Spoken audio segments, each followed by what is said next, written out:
नमस्कार। कक्षा 10th Bihar board math के प्रथम अध्याय के लगभग इसमें 100 ऑब्जेक्टिव हमने बनाए। आपको इसी तरह हर एक चैप्टर का ऑब्जेक्टिव इसी चैनल पर मिल जाएगा।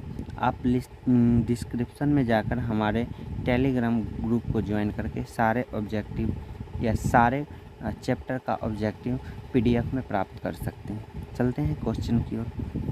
ठीक, जैसे इसमें दिया है कि दो परमेय संख्याओं के बीच कितनी अधिकतम परमेय संख्या हो सकती है। दो परमेय संख्याओं के बीच अधिकतम कितनी परमेय संख्या हो सकती है, इसको जानते हैं। दो परमेय संख्या के बीच 9th पढ़े हैं, अधिकतम कितनी परमेय संख्या हो सकती है, अनंत परमेय संख्या हो सकती है। इसमें लिखा हुआ है कि निम्नलिखित में कौन सी अभाज्य संख्या है। इसमें कौन सी अभाज्य संख्या है, देखते हैं 33 देखते हैं। पहले ये जानते हैं कि अभाज्य संख्या कहते हैं किसे। अभाज्य संख्या वैसी संख्या जो एक या स्वयं से विभाजित होती है उसे क्या कहते हैं, अभाज्य संख्या कहते हैं। तो इसमें ढूंढते हैं चारों ऑप्शन जो एक या स्वयं से विभाजित हो, इसके अलावा किसी और से विभाजित ना हो। तो जैसे हम देखते हैं 33 एक ऐसी संख्या है जो 1 से भी करता है, 3 से भी करता है, 11 से भी करता है और 33 से भी करता है। ये तो गलत बात है ना। और फिर देखते हैं 15 जो 1 से भी करता है, 3 से भी करता है, 5 से भी करता है और 15 से, इसलिए ना ही 33 होगा ना ही 15 होगा। और देखते हैं 16 1 से करता है, 2 से करता है और 8 से भी करता है, तो ये भी नहीं होगा। और लेकिन 29 जो संख्या है सिर्फ और सिर्फ 1 से करता है और क्या किससे करता है, और यह 1 से करता है और ये किससे करता है 29 करता है, इसलिए इसमें अभाज्य संख्या कौन हो जाएगी, ये हो जाएगी। अब देखिए ये कहता है 0.3 पर रैंकिंग परमेय संख्या रूप में लघुत्तम रूप में है, मतलब इसका परमेय संख्या रूप में क्या करें, बदलें। जब भी रैंकिंग वाला क्वेश्चन आए आपको कुछ नहीं करना है। क्या लिखा हुआ है, 3 लिखा हुआ है, तो इसमें क्या करना है, जैसे रैंकिंग दिया है, कितना अंक पर रैंकिंग दिया हुआ है, तो 1 अंक पर दिया है, तो जो अंक लिखा है उसको उसी तरह लिख दें। क्या करेंगे, उसी तरह लिख दें। जैसे 3 लिखा हुआ, हमको रैंकिंग पहले भूल जाएंगे रैंकिंग क्या है, 3 लिख दिए। और जितना अंक पर रैंकिंग रहेगा बट्टा करके उतना क्या करेंगे, 9। अगर 2 अंक पर रैंकिंग रहेगा तो इधर कितना 9 देना पड़ता हमको, 2। अगर 3 अंक पर रहता तो कितना देना पड़ता है, 3। मतलब जगह अंक दशमलव के बाद जितना अंक पर रैंकिंग रहेगा उतना इस जगह क्या देना पड़ेगा, 9। और देखो इसको हम विभाजित कर सकते हैं, इसको 3 का 3 तिया 9, इसमें ऑप्शन ढूंढ लो कौन है, जो है उससे सही हो जाएगा। और इसमें फिर कह रहा है कि 7 + 3√2 ये क्या है, आपको पता है ये क्या है, ये एक अपरमेय संख्या क्यों है, पढ़े होंगे कक्षा 10 के 1.3 में लगभग दूसरा सवाल इसी टाइप का है।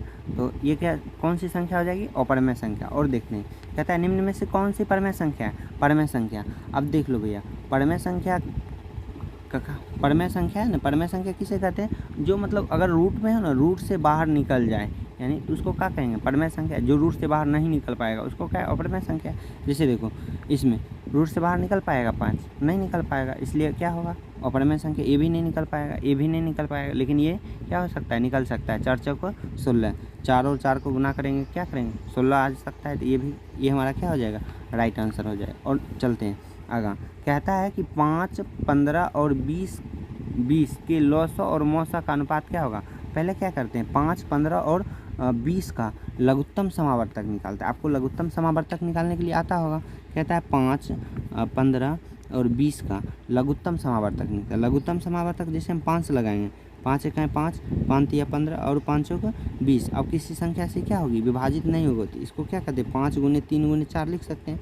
तो क्या हो, 5 तिया 15, 15 चौको 60, ये हमारा क्या होगा, लघुत्तम हो गया। और क्या कहता है, यानी लौसा हो गया।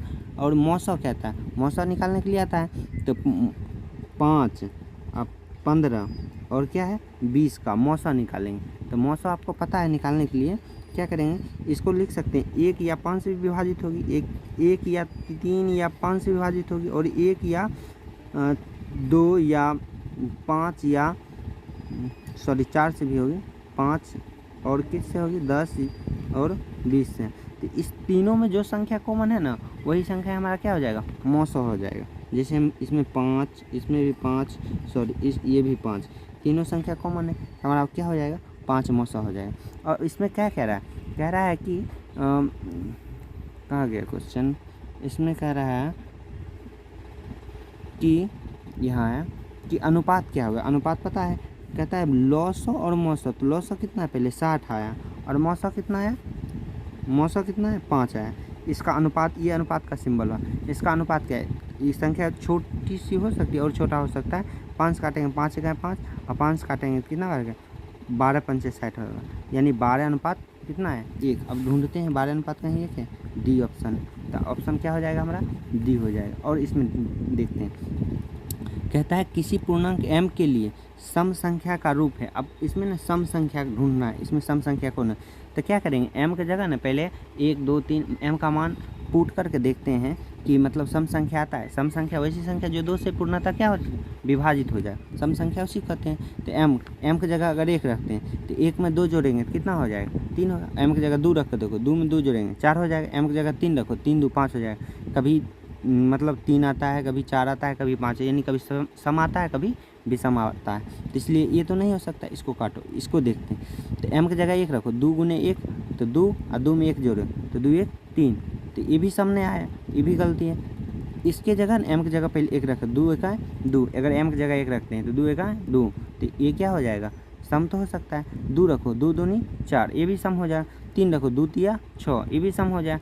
4 रखो, 2 चौके 8, ये भी सम हो जाएगा। अर्थात ये हमारा क्या है, सही है, ये सही है। और आगे बढ़ते हैं, जैसे अब देखते हैं, कहता है कि यदि p और q दो अभाज्य संख्या है तो उनका मौसा क्या, अभाज्य संख्या का मौसा कितना हमेशा आता है, अभाज्य संख्या का मौसा कितना आता है 1 आता है। कैसे आता है, तो जैसे देखो अभाज्य संख्या, जैसे हम लिख सकते हैं अभाज्य संख्या के कौन कौन हो सकता है। देखो सादा पेपर पर देख रहे हैं, अभाज्य संख्या जैसे हम देख सकते हैं, तो जैसे 3 हुआ ये अभाज्य संख्या, और 5 भी अभाज्य संख्या, कोई भी ले लो। जैसे हम 19 लेते हैं और 23 भी है, 2 लगातार हो या किसी प्रकार का अभाज्य संख्या, इस मौसों निकाले महत्तम समावर्तक वैसी संख्या जो दोनों संख्या को विभाजित कर सके। तो इन दोनों को विभाजित करने के लिए एक क्या संख्या है जो दोनों को विभाजित, एक जो 1 3 से भी 3 में भी भाग सकता है और 5 में भी भाग दे सकता है, अन्यथा बीच में ऐसा कोई भी संख्या नहीं है कि अभाज्य संख्या को विभाजित कर सके। इसलिए इसका ऑप्शन क्या हो जाएगा, डी हो जाएगा। आगे देखते हैं, निम्न में से कौन सी अपरमेय संख्या नहीं है। कहता है अपरमेय संख्या नहीं है, अर्थात वो क्या होगी, परमेय संख्या होगी। अपरमेय संख्या नहीं है अर्थात परमेय संख्या ढूंढेंगे ना।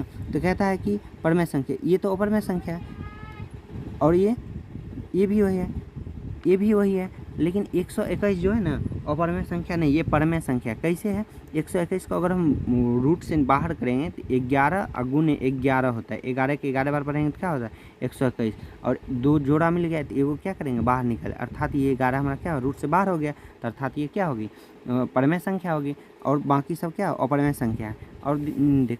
और आगे देखते हैं, कहते हैं निम्न में से कौन सी अपरमेय संख्या नहीं, ये तो ये फिर देखते हैं ऊपर का, निम्न में से कौन सी अपरमेय संख्या नहीं है। अपरमेय संख्या नहीं है अर्थात वो अपरमेय संख्या होना चाहिए। देखते हैं, ये तो पता है ये आपको अपरमेय संख्या है, और फिर आगे देखते हैं ये भी क्या है अपरमेय संख्या, क्योंकि रूट से बाहर नहीं आ सकता, ये भी रूट से बाहर नहीं आ सकता, लेकिन ये रूट से बाहर आ गया। 64 है, 4 का वर्ग 4 चौक 16, 8 64, 8 का वर्गमूल, और 9 81 जो है 9 का है, क्या है 9 8/9, यानी ये क्या हो सकती है हमारे परमेय संख्या हो सकती है, अपरमेय संख्या ये नहीं है। और आगे देखते हैं, निम्न में से किसका दशमलव प्रसार शांत होगा। आपको पता है किसका दशमलव प्रसार शांत है, इस जगह ऑप्शन में होना चाहिए, गलती क्वेश्चन है। निम्न में से किसका दशमलव प्रसार अशांत होना चाहिए, ठीक है अशांत, क्योंकि ये भी शांत है, ये भी शांत है, ये भी शांत है। आप पढ़े होंगे कक्षा 10 के 1.4 में 1.4 में, हाँ 1.4 में है कि यदि कोई संख्या 2 की पावर n गुने 5 की पावर m के रूप में होता है, यानी अगर 2 या 5 के गुणनखंड में आता है तो संख्या क्या होती है, वो संख्या शांत होती है। अगर 2 या 5 के गुणनखंड में नहीं आए तो वो संख्या क्या होगी, तब वो संख्या अशांत होगी। तो इसलिए ये तो 2 और 5 के गुणनखंड में आता है, अर्थात ये 2 गुणनखंड हो सकता है, ये भी 5 से हो सकता है, ये भी क्या हो सकता है 2 से हो सकता है, 200 हो सकता है, लेकिन 343 कोई भी संख्या से नहीं विभाजित हो सकती, इसलिए ये क्या होगी, अशांत। इस जगह अशांत है, निम्न में से किसका दशमलव प्रसाद अशांत है, ये लिखना चाहिए इसे। ठीक है, कहता है सबसे छोटी अभाज्य संख्या और सबसे छोटी भाज्य संख्या का गुणनफल कितना होता है। देखो, सबसे छोटी अभाज्य संख्या भी क्या है, 2 ही है। सबसे छोटी अभाज्य संख्या क्या है, 2 है, और सबसे छोटी भाज्य संख्या भी क्या है, 2 है। तो 2 गुने 2 बराबर कितना हो गया, 4। इसलिए इसका आंसर कितना हो जाएगा, 4 हो जाएगा। कोई दिक्कत। अब देखते हैं अगला क्वेश्चन। कहता है दो संख्या 1/a और 16 का लॉसो तथा मोसो 2 है, तो ए का मान ज्ञात, ए का मान होगा, मतलब ए का मान क्या होगा। देखते हैं, दो संख्या है ना, एक संख्या 1/a है, तो लिख सकते हैं फर्स्ट नंबर जो होगा, यानी फर्स्ट नंबर क्या है हमारा, 1/a है, और सेकेंड नंबर जो है, सेकेंड नंबर क्या है हमारा, 16। ठीक है, और इसका क्या कह रहा है, इस दोनों का ना LCM तथा HCF दोनों क्या है, 2 है। क्वेश्चन कह रहा है 2 है, तो ए का मान क्या है। तो आप पहले पढ़े होंगे कि फर्स्ट नंबर यानी फर्स्ट नंबर गुने सेकेंड नंबर बराबर LCM गुने HCF, ये है। तो फर्स्ट नंबर हमारा कितना 1/a है, तो इस जगह हम क्या लिखेंगे, 1/a। सेकेंड नंबर क्या है, 16 है, तो इस जगह क्या लिखेंगे, 16। LCM 2 है, ये 2 है। कोई दिक्कत। ए भाग में इधर क्या क्या जाएगा, गुणाम, तो इस जगह लिख सकते हैं 16 बराबर 2 दूना 4 गुने लिख सकते हैं। ये 4 इधर गुना में, तो इधर किस में आएगा, भाग में, तो इस जगह लिख सकते हैं 16/4 बराबर ए लिख सकते हैं। इसको हम जब जो ही काटेंगे तो 4 मरतबे कट जाएगा, तो यहाँ लिख सकते हैं 4 बराबर में ए, और ए का मान हमको क्या पता चल गया, 4। तो इस जगह क्या होगा, ए का मान 4। कहता है एक आदमी 24 मीटर पश्चिम जाता है, पुनः वह 10 मीटर उत्तर जाता है। तो कह रहा है कि उत्तर जाता है, तो वो अपने प्रारंभिक बिंदु से कितनी दूर है। तो क्वेश्चन देखते हैं। कहता है एक व्यक्ति है ना 24 मीटर क्या जाता है, पश्चिम जाता है। तो क्वेश्चन देखते हैं। क्वेश्चन ये त्रिकोणमिति का ऐसे है, ठीक है, पता नहीं इसमें कैसे आ गया। तो ग्राफ पढ़े हैं, ये ग्राफ का सिंबल ऊपर में क्या होता है, नॉर्थ, नीचा क्या होता है, साउथ, इधर ईस्ट, इधर वेस्ट।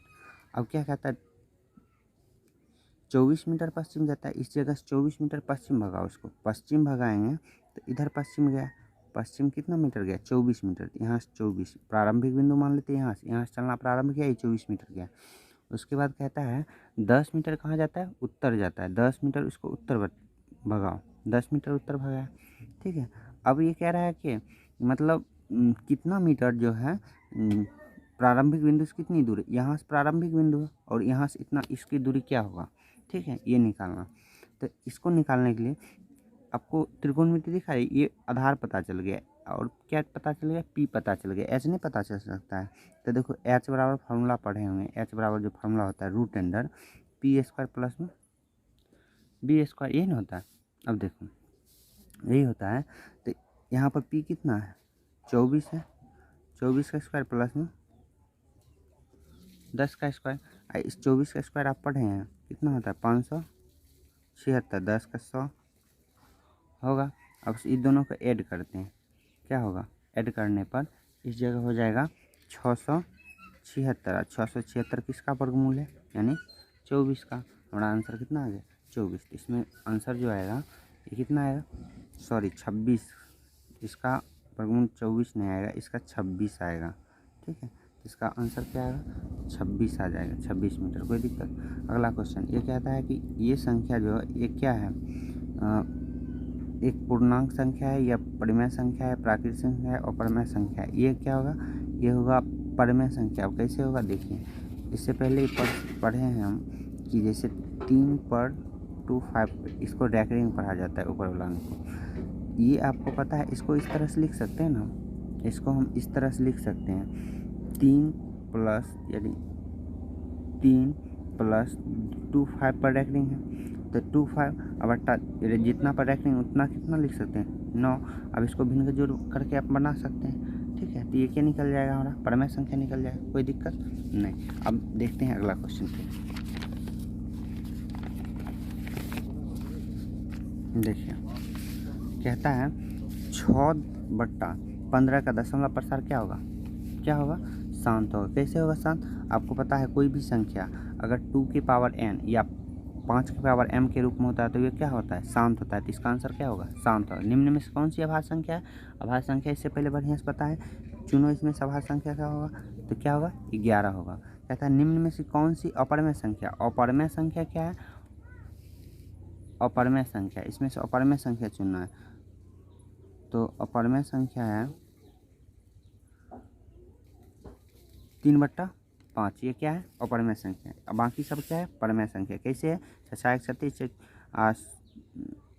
अठी 64 4 क्या 6 6 36 6 क्या होगा 8 हो जाए, 1/9 होगा। ये तो टूट नहीं सकता, ये क्या होगा 9/7, सब पी बट्टा क्यू के रूप में आता है, इसलिए ये भी क्या होगा, ये हो जाएगा परमेय संख्या। अब अगली क्वेश्चन देखिए, कहता है 2 और 2.5 के बीच में को परमेय संख्या लिखिए। 2 और 2.5 के बीच में ऐसा संख्या सोचना है कि इसको इसके बीच में ही होना चाहिए। तो हमको लग रहा है 5 होगा। कैसे होगा, क्योंकि 11 जो है ये हो जाता है 3 3 9 3 3 9 9 के करीब 3 के करीब आता है 3, क्योंकि रूट से बाहर निकले ऐसी संख्या जो मतलब बराबर भाग में काट सके तो 3 हो जाएगा, 3 के करीब आता है, तो ये नहीं हो सकता। और ये देखो ये लगभग 4 25 4 के करीब में आता है, ये भी हो जाता है 3 3 9 4 16 3 के करीब में आता है। लेकिन ये 2 2 नहीं 4, 2 और 3 के बीच में आता है, अढ़ाई के बीच में, 2 और अढ़ाई के बीच में आते हैं। हमारा आंसर क्या हो जाएगा, ये कहता है इसका महत्तम समावर्तक ज्ञात करें। महत्तम समावर्तक पता है, वह छोटी छोटी संख्या जो दी हुई संख्या को अपने से क्या कर दे, विभाजित कर दे, अपना मान से जो विभाजित कर दे। जैसे संख्या इसमें दिया हुआ क्या क्या देखते हैं, यहाँ पर दिया है 6x⁴ और y, और दूसरी संख्या क्या है 12xy। तो हम इन दोनों में कॉमन संख्या है सोचेंगे कि दोनों में कॉमन क्या है। तो 6 एगो ऐसी संख्या कि 6 से भी 6 को विभाजित कर सकता है और 12 को भी विभाजित कर सकता है। और इसमें x⁴ है, इस जगह x है, तो एगो x होगा और एगो y होगा। यही HCF कहलाएगा। HCF कैसे कहलाएगा, अगर इससे बड़ा लेते हैं, अगर x² लेते हैं तो इसमें तो विभाजित हो जाएगा, लेकिन इसमें होगा नहीं हो पाएगा, इसलिए हमारा आंसर यही होगा। कोई दिक्कत। फिर देखते हैं अगला क्वेश्चन, कहता है 4 - √3 ये क्या है, परमेय संख्या को अपरमेय संख्या, ये तो अपरमेय संख्या हो जाएगा। ठीक है, देखे हैं पहले, और सॉरी ये इस जगह क्वेश्चन कहता है 64 के वर्गमूल को 4 के घनमूल से भाग देने पर मान क्या होगा। अब एक चीज़ बता, 64 के वर्गमूल, 64 के वर्गमूल नहीं था, 64 के स्क्वायर, 64 के वर्गमूल को 64 के घनमूल से भाग देने के लिए 64 के क्या करना, घनमूल से भाग देना। घनमूल मतलब क्यों, इससे भाग देने पर क्या प्राप्त होगा, हमको लगता है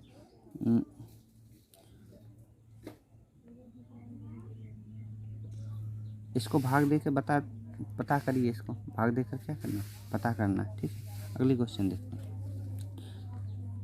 ये किसके बराबर है, √5 गुने √15 किसके बराबर है। देखिए इसको √5 गुने √15, इसको हम इस तरह से लिख सकते हैं, 10 रूट में है ना, गुने रूट में 15 है ना, तो इसको इस तरह से लिख सकते हैं 2√2 गुने √5, 15 ना 10, इसको भी लिख सकते हैं √5 गुने √3। अब गुना करके नहीं लिख सकते हैं, गुना करके लिख सकते हैं, तो देखिएगा। और देखिए इसका कहता है p/q के रूप में जहाँ पर लिखा जा सकता है। ये क्वेश्चन पीछे पड़े हुए हैं, यानी 0.32 पर रैकरिंग है, अर्थात इसको क्या कर सकते हैं 32 जब रैकरिंग है वो नो नीचाम। अगला क्वेश्चन देखते हैं। फिर कहता है इस संख्या को सेम उसी प्रकार का संख्या, बस कुछ नहीं करना है, इसको क्या करना, जैसे है ना संख्या, इसको 22 क्या है 22.43 पर रखेंगे, तो क्या करेंगे 22 लिख देंगे प्लस 4 3 पर रखेंगे ना, 4 3 पर रखेंगे, अर्थात यहाँ पर 9 लिख सकते हैं, कोई दिक्कत। तो इसको भी हल किया जा सकता है। अब भिन्न का जोड़, इसके बट्टा को चुनते का बट्टा 1 है, भिन्न का जोड़ इसको करके आंसर निकाल सकते हैं।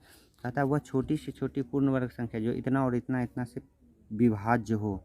कहता है वो संख्या बताए जो 16 20 24 से विभाज्य हो, अर्थात जखने विभाज्य की बात करें, दी गई संख्या से जो विभाजित हो जाती है वो क्या कहलाती है, LCM कहलाती है। दी गई संख्या को जो विभाजित करती है उसको क्या कहते हैं, HCF कहते हैं। जैसे देखो हम बोलेंगे अभी जो है 16, 20 या 24 है, तो 16, 20, 24 इसका क्या करेंगे, LCM निकाल लेंगे। तो क्या हो जाएगा, दी गई संख्या जो विभाजित हो जाए, इस संख्या जिसको विभाजित कर देगा वो क्या कहलाएगा, LCM कर लें। इसको हम 2 से भी लगा सकते हैं, 4 से भी लगा, 4 चौक 16, 20, 4 छक 24। अब कोई संख्या नहीं काट सकती हैं तो इसको क्या कर सकते हैं, लिख सकते हैं 4 गुने 4 गुने 5 गुने 6। अब क्या 4 चौक 16, 16 पंचे 80, 80 छके, इससे 80 या छक्के कहेंगे, 8 छक 48, 480 हो जाएगा। इसमें देखो 480 है कहीं, 16, 20, 24, 16, 20, 24, 4 चौक 16, 4 पंचे 20, 4 छक 24। और ये संख्या किसी से और विभाजित हो, 2 से और विभाजित होगी, मिस्टेक हो गया, देखते हैं। 2 दूनी 4, 5 2 तिया 6। अब करते हैं 4 दूनी 8, 4 दूनी 8, 8 दूना 16, 16 पंचे 80, 80 अतिरिक्त 24, 240, यानी 240 ये हो जाएगा। गुना करके देख लीजिएगा, जैसे 4 गुने 2 गुने 2 गुने 5 गुने 3, इसको गुना करिएगा 240 आता है। देखते हैं, यदि प्रथम संख्या इतनी अभाज्य संख्या का योग n हो तो n हमेशा क्या होगा, n विभाज्यता के नियम पढ़े हैं, ये 6 से विभाज्यता वाले नियम पूछ रहे हैं, यानी 6 से ही विभाज्य हो जाएगी। ठीक है, विभाज्यता का नियम जिसको याद होगा वो आराम से बना लेंगे। क्योंकि ये वीडियो काफ़ी लंबा हो गया इसलिए हम इसको इसी जगह बंद करते हैं। तब तक के लिए धन्यवाद।